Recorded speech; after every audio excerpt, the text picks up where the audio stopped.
Hello everyone, I am Dr. Suchita Nimbalkar. As we already discussed in the last video about domestic water treatment and which are the different methods used for this treatment, we know very well that water which one is used for domestic purpose should be free from the objectionable gases, dissolved salts and bacteria pathogens. Its pH should be about 7, it should be neutral, and hardness should be less than 250 ppm. So what we have to do, we need to pass the water for the different purification methods so that we can utilize that water for the domestic purpose or for the drinking purpose. So which are the different purification methods? Screening, coagulation and sedimentation, filtration and sterilization. Out of that, first, screening, coagulation, sedimentation, filtration we already discussed in the last video. Now here we have to discuss about the sterilization. Now what do you mean by sterilization? Total elimination of bacteria can be achieved only by sterilization process. The removal of microorganisms with the help of some chemicals is called sterilization, and it is also known as disinfection.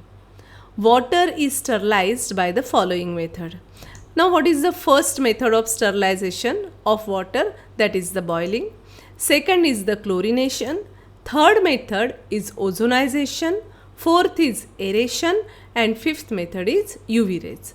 By boiling, whatever the germs are present into the water, they get killed.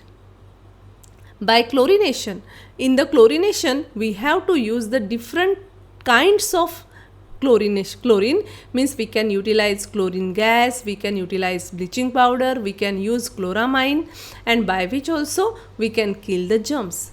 Ozonization, in this case ozone gas we need to use, and so that killing of the germs are take place. In aeration, whatever the water we need to purify, we need to pass that water through the air which contain oxygen. Again that oxygen get kill the germs. And the last one is the UV rays. By passing UV rays we can sterilize the water, means the killing of the germs are take place. So the first process of sterilization is boiling. Boiling kills all the disease causing bacteria and germs from the water. But this method is useful only for the household purpose.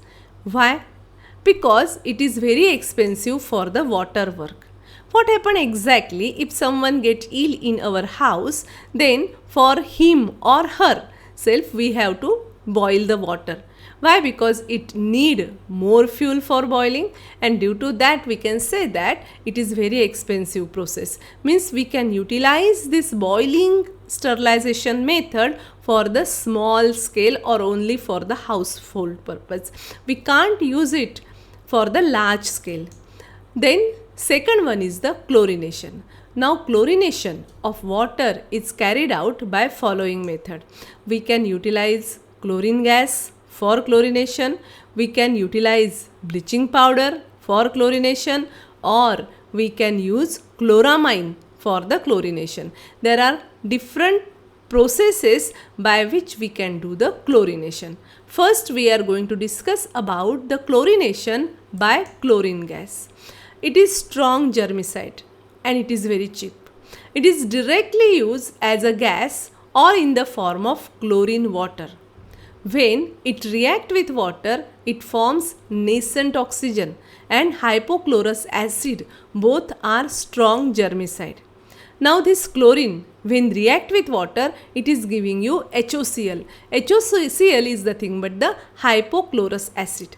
This hypochlorous acid gives us nascent oxygen, and this nascent oxygen oxidize the protoplasm of germs and killing of the germs are take place. Actually this HOCl get bifurcate into H plus and OCl minus. This OCl minus is also used to rupture the cell wall of the germs, and due to that also we can say killing of the germs are take place. Nascent oxygen kills the germs by oxidizing their protoplasm, and OCl minus rupture the cell wall of germs. Chlorination is carried out in the chlorinator. Now this is the chlorinator. In this case, this is the oval shaped container, which one is the high tower having number of buffle plates which are arranged horizontally one above the other. Water is entered from the top, as well as the chlorine gas is also entered from the top into this tower.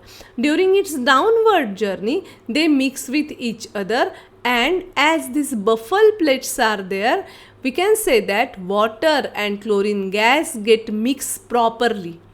Due to its mixing, some reactions are take place, and which are that reaction? Obviously, chlorine react with water H2O, it is giving you HOCl. HOCl gives you HCl plus nascent oxygen. And what is the role of nascent oxygen? Nascent oxygen kills the germs, whereas whatever the water we will get at the bottom, that is the sterilized water, means it is free from the germs.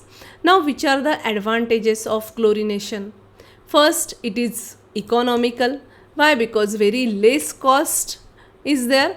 Then less space is required, as the chlorinator is having very small equipment is required for that, so we can say that very less space is required.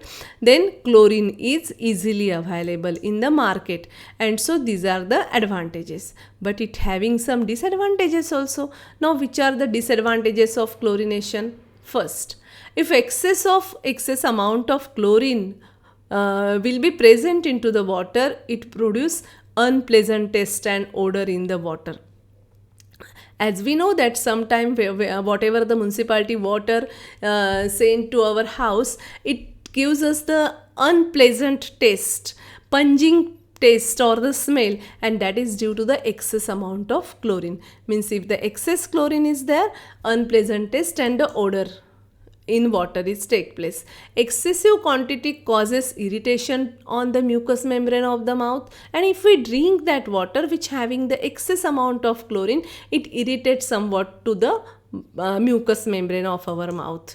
Then third disadvantage is the quantity of free chlorine should not be more than 0.1 to 0.2 ppm in the treated water, and if it is more than this, then again we can say that irritation to the eyes as well as mucous membrane of the mouth will take place, whereas unpleasant taste and odor will create. And the fourth disadvantage is potential formation of trihalomethane such as chloroform or bromoform will be there. There may be the chances of the formation of chloroform and the bromoform if the percentage of chlorine will increases. Now, second one is the by using bleaching powder.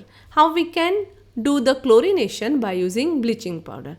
Now, what is the formula for bleaching powder? It is CaOCl2. This bleaching powder is a good sterilizer from small water work. 1 kg of bleaching powder mixed per 1000 liter of water. The resulting solution is allowed to stand for the several hours. Now, what happened exactly? As we know that the formula for bleaching powder is CaOCl2, it react with water. It is giving you CaOH twice, but along with that chlorine gas is liberated out. Now this chlorine gas react with water, and again the formation of HOCl is take place. Now what is the role of HOCl? HOCl gives us nascent oxygen, and this nascent oxygen kills the germs. Along with that, we can say that if the bifurcation is take place like H plus and OCl minus rupture the cell wall, and this nascent oxygen oxidize the protoplasm of germs, and due to that killing of germs is take place. Now the third process of chlorination is by chloramine. Chloramine means NH2Cl. Now there are two different kinds of chloramine. How we can find out or which type of chloramine is used for the chlorination? We will discuss it. Both chlorine and bleaching powder when used in excess produce disagreeable odor in the water. As we all know that if the percentage of chlorine is increases, it gives you unpleasant taste and odor which irritate the mucous membrane of the mouth, or sometimes it irritate the eyes also. So what we have to do, this unpleasant taste of this excess chlorine can be removed by treatment with the ammonia. That is the thing, but we can say that dechlorination, which react with chlorine to form the tasteless compound, that is the chloramine. Thus, ammonia chlorine treatment is particularly useful where traces of impurities are present which produce unpleasant taste. So, how we can prepare chloramine and how chloramine is used for the sterilization or for the chlorination purpose. For that purpose, when chlorine react with ammonia, one hydrogen is replaced by one Cl. So, monochloramine formation is there. If chlorine is in excess, in that case, two hydrogens are replaced by two chlorine, and so we will get dichloramine. Now, this out of these two, monochloramine is more active, which one is utilized as a sterilization purpose or for the sterilization or for the chlorination, as compared to dichloramine, which one is more stable.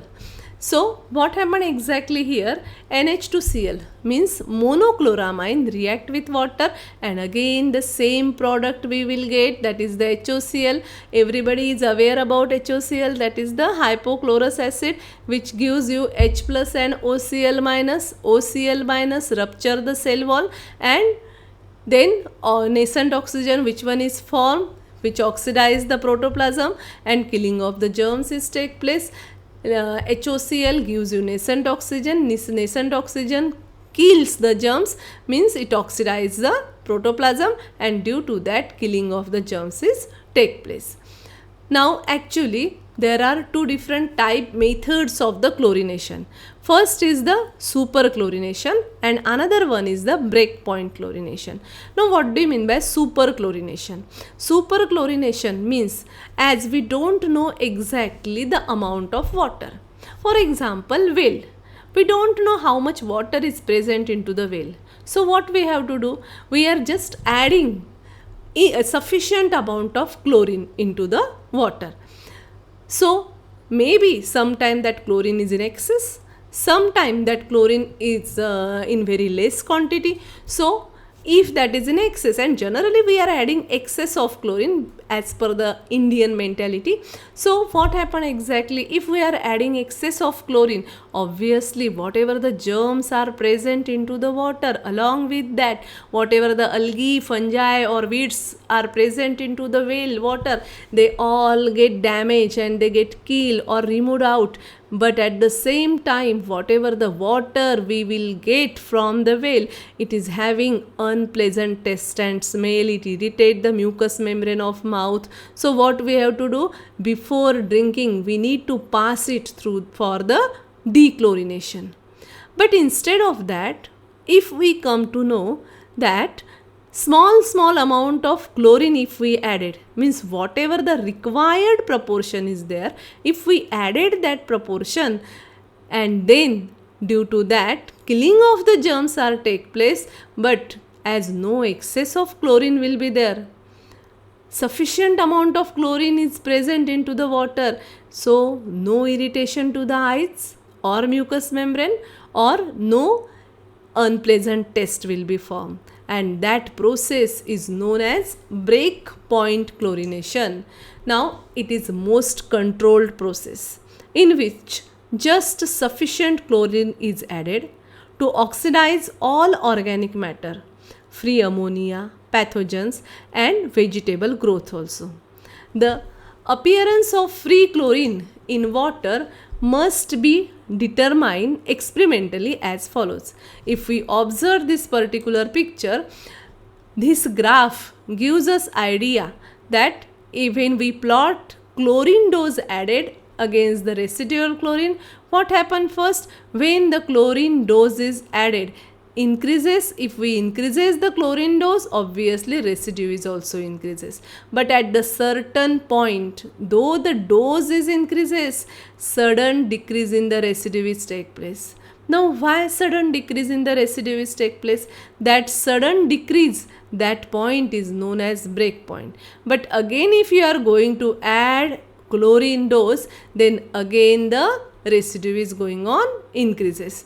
Now for that purpose, suppose we are taking an example of the 5 beaker. If we added 5, if we take 5 beakers, and in that beaker if we added same amount of water and same amount, and then we have to add chlorine or the bleaching powder, and if the quantity is going on increases from 1 to 5th beaker, then residue is increases, but at certain point residue is decreases.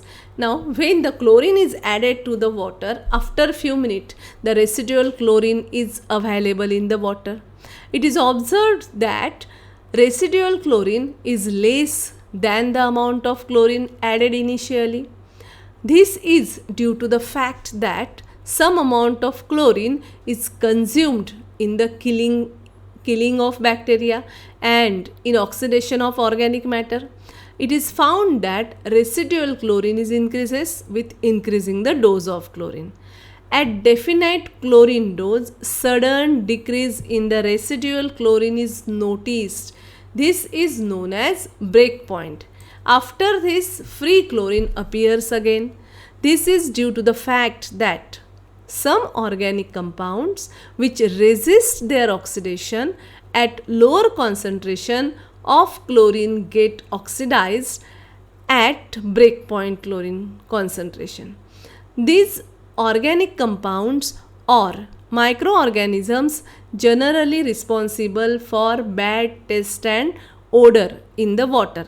I am again repeating here. What do you mean by breakpoint chlorination? When we increase the chlorine dose, chlorine residue is also increases. But at certain point, sudden decrease in the residue is take place. Now why sudden decrease in the residue is take place? The first question is, why we are adding chlorine? We are adding chlorine just to kill the germs which are present into the water. So obviously after adding chlorine, whatever the germs are present into the water, they get killed. Again, if you increase the dose of chlorine, whatever the germs are present into the water, they get killed. And as we are adding here excess of chlorine, means in the first beaker if we added 1 gram, and in second beaker if we add 2 gram chlorine, then what will happen? Obviously residue is increases because the germs will be was the same whatever the present into the first beaker. Then in the third beaker if we added 3 gram chlorine, then what happened? In that case again we can say that residue is increases. But if in the fourth beaker if we added 4 gram chlorine, in that case sudden decrease in the residue is take place. Now why? As all the water which one is present into the first, second, third and fourth, even in the fifth beaker is same. And obviously we can say that water is same and we are just increasing the percentage of chlorine. Then why sudden decrease in the residue is take place? That is due to that certain microorganisms. Some microorganisms require the bigger dose, and due to that they will stay as it is in first, second, third beaker. But in the fourth beaker, as we increases the dose of chlorine, that dose is sufficient for them for killing, and due to that the maximum dose what they get killed at that particular dose, and due to that sudden decrease in the residue is take place. And so this is known as breakpoint chlorination. Then which are the advantages of breakpoint chlorination? It removes bad taste and odor from the water. It removes color of water which is due to organic matter. It removes ammonia and other reducing compounds. Then it prevent the growth of weeds, means algae, in the water, and it destroy completely all disease producing bacteria. So these are the advantages of breakpoint chlorination. We don't have to pass water for the dechlorination purpose after breakpoint chlorination. Why? Because only the sufficient chlorine is added in the breakpoint chlorination, and due to that no unpleasant taste or the odor will be there, and along with the germs, algae, fungi is also get removed out. Now dechlorination. Dechlorination means excessive quantity of residual chlorine is removed by adding small amount of SO2, Na2SO4, Na2S2O3, etc. Means some compounds we need to add.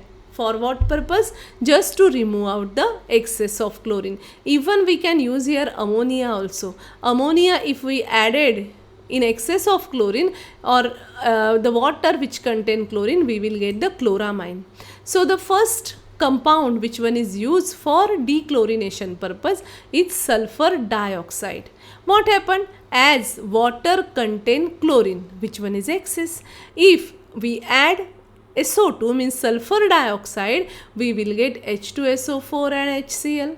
Means just what is our main role? Our aim is to remove out chlorine. Obviously chlorine which one is in the free form, it get removed out here. So that SO2 is utilized for the dechlorination purpose. Then sodium sulfite is also used for the dechlorination purpose. This when we add sodium sulfite into the water which contain excess of chlorine, it will gives you sodium sulfate, means free chlorine get removed out. Along with that, we can say that sodium thiosulfate is also utilized to remove out chlorine. Sodium thiosulfate react with chlorine and the formation of sodium tetrathionate, and in this way free chlorine is removed out. So this is about the chlorination. Now we are going to discuss about the ozonization. Ozonization means reaction with ozone. This is an effective method of sterilization of water. Ozone is very powerful disinfectant and is rapidly absorbed by water. Ozone is highly unstable and decomposed. As what happened exactly? Ozone gives you oxygen plus nascent oxygen, and everybody is aware about the nascent oxygen. Nascent oxygen kills the germ, and obviously so we can say that ozone is utilized for killing the germs, or it is utilized as a disinfectant. Then how this is take place? Ozonization. This is the process in which we have to use ozone for the removal of or for killing the germs. Water is allowed to percolate through the tower having perforated portion.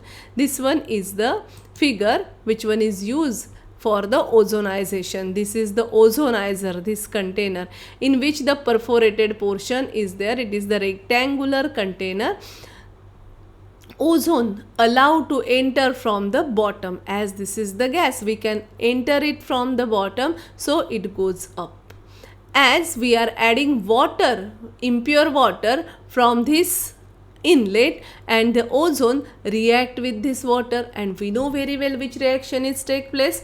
Ozone gives you oxygen plus nascent oxygen, and nascent oxygen kills the germs which are present into this water, and then whatever the gas is formed, it will be removed out from this outlet. Purified water is collected in the bottom of the tank, and we can remove out it as a sterilized water from that outlet. Then which are the advantages and disadvantages of the sterilization of the ozonization? It acts as a sterilizing, decolorizing and deodorizing agent. If we are using ozone For the sterilization purpose, it will obviously sterilize the water. Along with that, whatever the color is present into the water, it will remove out that. Even if unpleasant odor will be there, it will remove out that. In excess, it is not harmful since it is highly unstable and decompose into O2. Why it is not harmful? Because it is very unstable. It convert into oxygen and a nascent oxygen, and if oxygen is present into the water, it is not harmful for human being for the drinking purpose. Third advantage, it improves the taste of water without leaving any harmful residual effect. Then there is one major disadvantage. This method is quite expensive and hence it is not employed for municipal water supply because ozone is highly expensive gas. Then the last one is the ultraviolet rays. How we can utilize this ultraviolet rays for the sterilization? Ultraviolet radiation means that is 190 to 380 nm emanating from the electric mercury vapor lamp is capable of sterilizing water. These rays are very effective in killing pathogenic bacteria. This method is not economical for water work. It is used where the mixing of chemical is not allowed for the purification of water. For example, we can say that food industry. If in the food industry, if we are using chlorine, what will happen? If some amount of chlorine is in excess, then obviously food products will get affected because some unpleasant taste will be formed into the food products, and so chlorine or the different chemicals are not permitted in the food industry. So which type of material or the chemical we need to use for the sterilization purpose? And that is nothing but the UV rays. For disinfections of the swimming pool water, even in aquaguard, or we can say that the different purifiers are also contain UV rays column, and due to that the sterilization is take place. Thank you very much.